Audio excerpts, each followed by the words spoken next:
why you cannot approach the Scripture with a rational mind, because after all, God gave us our reason as well as Scripture.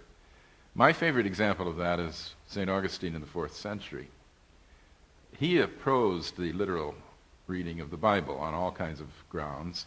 For instance, the book of Revelation, he said, we can't really find out about the end of the world because God is not preaching cosmology or anything. One of his examples is very clear. He says, we know the world was not created in 6 days.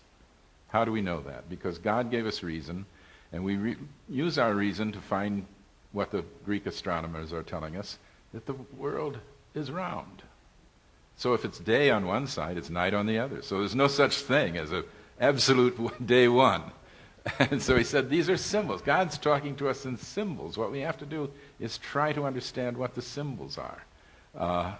Now, Novak and others dismiss that kind of thing and say anybody who's going to start reasoning to us is telling us not to believe in God.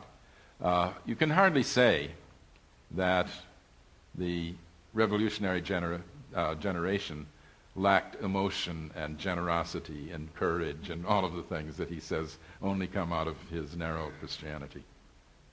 Good.